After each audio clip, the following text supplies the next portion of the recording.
വനിതാ കമ്മീഷൻ രൂപം കൊണ്ടിട്ട് 30 വർഷം പിന്നിടുന്ന വേളയിൽ 30 വർഷങ്ങൾക്ക് മുൻപ് കേരളീയ സ്ത്രീ സമാജം അനുഭവിച്ച ദുരിതങ്ങൾ ഈ കാലഘട്ടത്തിൽ സങ്കീർണമായിട്ടുണ്ടെന്ന് സംസ്ഥാന വനിതാ കമ്മീഷൻ അധ്യക്ഷ advocate P Sathidevi Kerala vision ന്യൂസിനോട് പറഞ്ഞു. വനിതാ കമ്മീഷന്റെ അധ്യക്ഷ പി സതീദേവിയാണ് നമ്മോടിപ്പോൾ ചേരുന്നത്. എന്തൊക്കെയാണ് വനിതാ കമ്മീഷന്റെ പ്രവർത്തനങ്ങൾ എന്നുള്ളതാണ് കേരള വിഷൻ പ്രേക്ഷകരോട് അധ്യക്ഷ പറയുന്നത്. വനിതാ കമ്മീഷൻ രൂപീകൃതമായിട്ട് 30 വർഷങ്ങൾ പൂർത്തിയാവുകയാണ്. 30 വർഷങ്ങൾക്ക് മുമ്പ് കേരളീയ സമൂഹത്തിൽ സ്ത്രീകൾ അനുഭവിച്ചിരുന്ന പ്രശ്നങ്ങൾ കൂടുതൽ സങ്കീർണമായിട്ടുള്ള വിധത്തിൽ മാറിയിട്ടുണ്ട് എന്നുള്ളതാണ് വസ്തുത. സ്ത്രീ വിരുദ്ധമായിട്ടുള്ള ഒരു മനോഭാവം കേരളീയ സമൂഹത്തിൽ നിലനിൽക്കുന്നു എന്നുള്ളതൊരു യാഥാർത്ഥ്യമാണ്. വിദ്യാഭ്യാസപരമായി മുന്നിട്ട് നിൽക്കുന്നുണ്ടെങ്കിലും സാംസ്കാരികമായി പ്രബുദ്ധമാണ് എന്ന് നമ്മൾ അഭിമാനിക്കുന്നുണ്ടെങ്കിലും ഒട്ടേറെ ചിന്താഗതികൾ സ്ത്രീകൾക്കെതിരായിട്ട് ഇന്നും നിലനിൽക്കുന്ന ഒരു സമൂഹമായിട്ട് കേരളം നിലനിൽക്കുകയാണ്. അത് വീടിന്റെ അകത്തളങ്ങളിലായാലും തൊഴിലിടങ്ങളിലായാലും പൊതു ഇടങ്ങളിലായാലും സ്ത്രീകൾക്ക് നേരെ നടക്കുന്ന അതിക്രമങ്ങൾ, വിവേചനങ്ങൾ, ചൂഷണങ്ങൾ ഇതെല്ലാം നിലനിൽക്കുന്ന ഒരു സമൂഹമായിട്ട് കേരളം മാറുകയാണ്. അപ്പൊ അതുകൊണ്ട് തന്നെ കേരള വനിതാ കമ്മീഷന്റെ പ്രവർത്തന ലക്ഷ്യം എന്ന് പറയുന്നത് ഈ അതിക്രമങ്ങളിലും ചൂഷണങ്ങളിലും പ്രതികരിക്കുക, അതിൽ ഇടപെടുക, സ്ത്രീകൾക്ക് നീതി ലഭ്യമാക്കാനുള്ള സാഹചര്യം ഉണ്ടാക്കുക, സ്ത്രീകളുടെ സാമൂഹ്യ പദവി മെച്ചപ്പെടുത്തുന്നതിന് വേണ്ടിയിട്ടുള്ള ശുപാർശകൾ സർക്കാരിന് സമർപ്പിക്കുക എന്നുള്ളതാണ്. കഴിഞ്ഞ 30 വർഷക്കാലമായി കേരള വനിതാ കമ്മീഷൻ നടത്തിക്കൊണ്ടിരിക്കുന്ന പ്രവർത്തനങ്ങളിലൂടെ ഒട്ടേറെ മാറ്റങ്ങൾ ഉണ്ടാക്കിയെടുക്കാൻ കഴിഞ്ഞിട്ടുണ്ട് എന്നുള്ളതിൽ വളരെ അഭിമാനമുണ്ട്. കഴിഞ്ഞ കാലഘട്ടങ്ങളിലെല്ലാം സ്ത്രീകളുടെ പരാതികൾ സ്വീകരിച്ച് അതിൽ ഇടപെടുക, അതിന് പരിഹാരമുണ്ടാക്കുക എന്നുള്ള ഒരു സമീപനമായിരുന്നു കൈക്കൊണ്ടിരുന്നതെങ്കിൽ ഇപ്പോൾ 2 വർഷക്കാലമായി ഞങ്ങൾ ചെയ്തുകൊണ്ടിരിക്കുന്നത് സ്ത്രീകൾക്ക് പരാതിപ്പെടാൻ പോലുമുള്ള ബോധമില്ലാത്ത ചില ഇടങ്ങളിലേക്ക് നേരിട്ട് ചെന്ന് അവരുടെ പ്രശ്നങ്ങൾ എന്താണെന്ന് മനസ്സിലാക്കാനും അതിലിടപെടാനുമുള്ള ഒരു സാഹചര്യം ഉണ്ടാക്കുകയാണ്. കഴിഞ്ഞ 2 വർഷങ്ങൾക്കിടയിൽ ഞങ്ങൾ 32 പബ്ലിക് ഹിയറിംഗ് നടത്തി.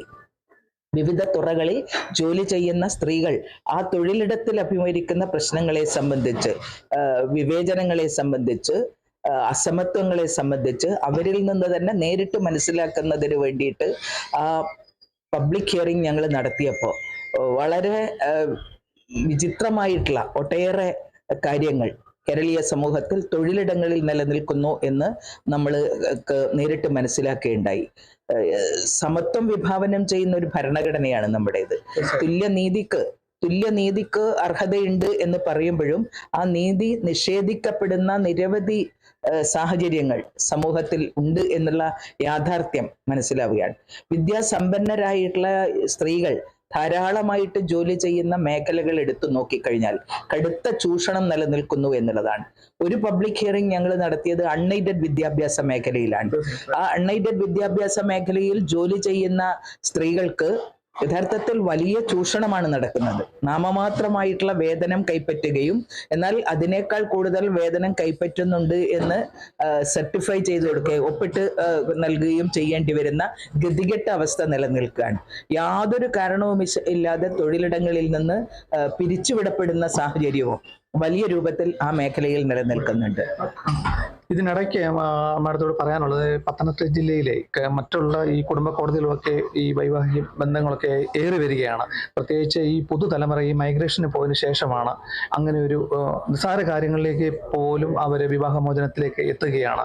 അതിനെ ആ കാര്യങ്ങളിലൊക്കെ എന്തൊക്കെ ഒരു ഇടപെടാൻ, പ്രത്യേകിച്ച് ഈ മൈഗ്രേഷനെ, ഈ രാസലഹരി, അതിലൊക്കെ ഒരു എന്തൊക്കെ ഈ വീടിന്റെ അകത്തളങ്ങളിൽ ഉണ്ടാവുന്ന പ്രശ്നങ്ങളാണ് മിക്കവാറും പരാതികളായിട്ട് കമ്മീഷന്റെ മുമ്പാകെ എത്തുന്നത്. പലപ്പോഴും നമ്മൾ പരിശോധിക്കുന്ന സമയത്ത് എങ്ങനെയായിരിക്കണം ഭാര്യ എന്നുള്ളതിനെ കുറിച്ചൊക്കെയുള്ള ഒരു കാഴ്ചപ്പാട് നമ്മുടെ പൊതുസമൂഹത്തിൽ നിലനിൽക്കുന്നത് വിധേയത്വ മനോഭാവമുള്ളവരായിരിക്കണം എന്നുള്ള നിലയിലാണ്. ആ വിധേയത്വ മനോഭാവം പെൺകുട്ടികളിൽ ഉണ്ടാക്കി കൊടുക്കാനുള്ള ഇടങ്ങളായിട്ട് നമ്മുടെ വീടിന്റെ അകത്തളങ്ങൾ മാറുകയാണ്. മേധാവിത്വ മനോഭാവമുള്ള ആൺകുട്ടികളെ വളർത്തിയെടുക്കുന്നതും നമ്മുടെ വീടിന്റെ അകത്തളങ്ങളിൽ നിന്ന് തന്നെയാണ്. ഒരു 10-15 വയസ്സുള്ള ഒരു പെൺകുട്ടിയെ ഒറ്റക്ക് വീട്ടിൽ നിന്ന് പുറത്തേക്ക് പോകാൻ അച്ഛനമ്മമാർ അനുവദിക്കാറില്ല. അവൾക്കൊരു കൂട്ടു വേണം എന്നുള്ള ഒരു ധാരണ അവളിൽ ഉണ്ടാക്കി കൊടുക്കുകയാണ് രക്ഷിതാക്കൾ. പലപ്പോഴും ആ ചുമതല ഏൽപ്പിച്ചു നൽകുന്നത് അവളെക്കാൾ പ്രായം കുറഞ്ഞ അവളുടെ സഹോദരനായിരിക്കും. അപ്പൊ ചെറിയ പ്രായത്തിൽ തന്നെ ആൺകുട്ടി ധരിക്കുന്നത് ഞാനാണ് മേധാവി എന്നുള്ളതാണ്. അപ്പൊ ആ മേധാവിത്വ മനോഭാവം ആൺകുട്ടികളിൽ അവരുടെ ജീവിതത്തിലുടനീളം അവർ കൈക്കൊള്ളും. അവൻ പ്രണയിക്കുന്ന സമയത്ത് ആ പ്രണയിനി എങ്ങനെയായിരിക്കണം എന്ന് അവൻ നിശ്ചയിക്കുകയാണ്. അവൾ എങ്ങനെ വസ്ത്രം ധരിക്കണം, അവൾ ആരോടൊക്കെ സംസാരിക്കണം എന്ന് പോലും അവൻ തീരുമാനിക്കുന്ന ഒരവസ്ഥയാണ്. പെൺകുട്ടികൾ വളർന്നു വരുന്നതാണെങ്കിൽ തനിക്ക് എന്തൊക്കെയോ പരിമിതികളുണ്ട് എന്നുള്ള ഒരു ധാരണയോട് കൂടിയിട്ടാണ്. തനിക്ക് എന്തൊക്കെയോ പരിമിതികളുണ്ട്, പ്രതിസന്ധികളുണ്ട്, പ്രതിബന്ധങ്ങളുണ്ട് എന്നുള്ള ധാരണ അവളിൽ വലിയ ആത്മവിശ്വാസക്കുറവാണ് ഉണ്ടാക്കുന്നത്. ആ ആത്മവിശ്വാസക്കുറവ് പരിഹരിക്കാതെ കേരളീയ സമൂഹത്തിൽ എത്ര വിദ്യാസമ്പന്നമാണ് എന്ന് നമ്മൾ പറയുമ്പോഴും കേരളീയ സമൂഹം മുന്നോട്ട് കൊണ്ടുപോകണമെങ്കിൽ ആത്മവിശ്വാസമുള്ള ഒരു പുതിയ തലമുറ വളർന്നു വരേണ്ടതായിട്ടുണ്ട്. അപ്പൊ ഞങ്ങൾ അടുത്ത കാലത്തായിട്ട് തുടങ്ങിയിട്ടുള്ള ഒരു ക്യാമ്പയിൻ എന്ന് പറയുന്നത് പറന്നുയരാം കരുത്തോടെ എന്ന പേരിൽ ആ ക്യാമ്പയിൻ്റെ ബ്രാൻഡ് അംബാസഡറായിട്ട് ഞങ്ങൾ ചുമതലപ്പെടുത്തിയിരിക്കുന്നത് പ്രശസ്തയായ സിനിമാ നടി മഞ്ജു വാര്യരാണ്. അവരത് സഹർഷം അത് അംഗീകരിച്ചു. അവരുടെ ആ അംബാസഡർഷിപ്പ് അവരേറ്റെടുത്തു. അവർ തുടക്കം കുറിച്ചിട്ടുള്ള ആ ക്യാമ്പയിൻ ഇപ്പൊ കേരളത്തിലെ വിവിധ ഇടങ്ങളിൽ ഞങ്ങൾ നടത്തുകയാണ്. കലാലയങ്ങൾക്കകത്ത് ഒരു ജെൻഡർ ജസ്റ്റിസ് എങ്ങനെയായിരിക്കണം എന്നതിനെ സംബന്ധിച്ച് ആൺകുട്ടികൾക്കും പെൺകുട്ടികൾക്കും ആവശ്യമായിട്ടുള്ള ബോധവൽക്കരണം പ്രവർത്തനങ്ങൾ ഞങ്ങൾ നടത്തുന്നുണ്ട്. അതേപോലെ തന്നെ ഒരു കാര്യം ഈ തൊഴിലിടങ്ങളിലുള്ള സുരക്ഷയെ സംബന്ധിച്ചാണ്. യാത്രാ സുരക്ഷ ഒരു വലിയ പ്രശ്നമായിട്ട്, യാത്രാ സുരക്ഷയുടെ കാര്യം പറയുമ്പോൾ ഈ ഒരു പ്രശസ്തയായ നടി ആക്രമിക്കപ്പെട്ടത് അവരുടെ തൊഴിലിടത്തിൽ നിന്ന് യാത്ര ചെയ്ത് പോകുന്നതിനിടയിലാണ്. അപ്പോൾ യാത്രാ സുരക്ഷ ഒരു വലിയ പ്രശ്നമായിട്ട് കണ്ടുകൊണ്ട് രാത്രി യാത്രാ സുരക്ഷ സംബന്ധിച്ചിട്ടുള്ള ഒരു ക്യാമ്പയിൻ അടുത്ത കാലത്തായിട്ട് വനിതാ കമ്മീഷൻ തുടങ്ങിയിട്ടുണ്ട്.